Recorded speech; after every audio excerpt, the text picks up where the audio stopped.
Welcome to SBRforum.com. In this video we're taking a look at the Stanley Cup Finals matchup between the New York Rangers and the Los Angeles Kings. Now, in my opinion, I think the Rangers are in a tight spot either way, whether it was the Blackhawks or the Kings. Turns out it's the Kings, and I think this is a really bad matchup for New York.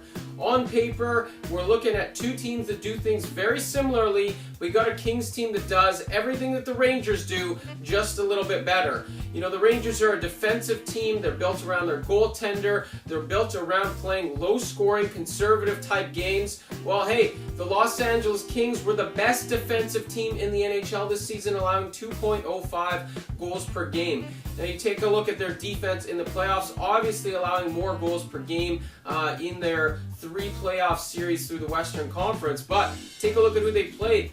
3 of the highest scoring teams in the NHL with the Ducks, the Blackhawks, and the San Jose Sharks. I mean, if they can get through those 3 teams, they can probably muzzle the New York Rangers offense, whatever offense they do have, and put the Rangers to bed in this series. So you've got a Kings team that plays pretty well defensively, as good, if not better than the Rangers, in my opinion. And you just got a Rangers team that does not have the offense to overcome that. Speaking of offense, the Kings are absolutely fantastic on offense, just as they were a couple of years in their playoff run. You know, they went through the regular season not scoring a whole lot of goals. Daryl Sutter at that point got hired. Then their offense, just went on fire in the postseason. That's exactly what's happened here.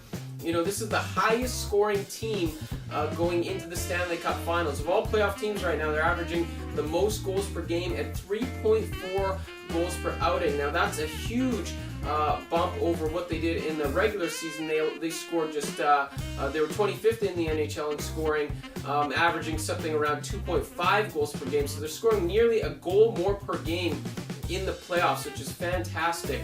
You take a look at their offense in the Blackhawks series. In their last 6 games, they scored 26 goals. This offense is on fire right now, and I think that's the issue for the Rangers. They kind of scrap and scratch to get their goals. Well, you got a Kings team that has 3 lines that are on absolute fire right now.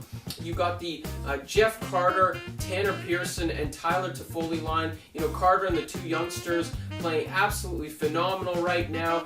Carter with several key goals in the playoffs. They're just, cruising. Then you got the top line with Kopitar, Gabrick, the leading point man in the playoffs and the leading goal man in the playoffs, and then of course Dustin Brown, who's been a great catalyst on that line. The third line with Justin Williams, man, that guy scores a lot of clutch goals. Mike Richards, the face-off man, Jarrett Stoll. I mean, that's a great checking line that still provides you some offense. I just don't see how the Kings lose this series. I think that the Rangers are going to have a tough time matching lines defensively. I don't think the Rangers are going to have enough offense to match up here. And I know they have Lundqvist, but hey, the Kings have Jonathan Quick. You take a look at who the Rangers have gone through this postseason. They haven't faced a defensive team like the Kings, and I think that's really going to be the difference here. They got through the Flyers, but suspect goaltending, suspect blue line. They got through the Penguins, suspect goaltending, suspect blue line. They got through the Canadiens. Well, they're better in both realms, but Carey Price didn't play, so that's a big difference. The Dustin Tokarski-led Montreal Canadiens were a handful for the Rangers, so I think this is a really big mismatch. Western Conference was way better than the East, and I think we're going to see more of that in the Stanley Cup Finals. Lastly, I think that this series plays out how the Kings and Devils Stanley Cup Final played out a couple of years ago. Very similar teams. You had the Devils with a defensive team, goaltending built around that stuff, and minimal offense. Rangers are very much the same, and I think the Kings just do what the Rangers do, but do it better. So that's about it. I'm thinking about 5 or 6 games for this series. I really don't expect the Rangers to do much, especially on offense, so I think this is going to be a short series dominated by the Kings.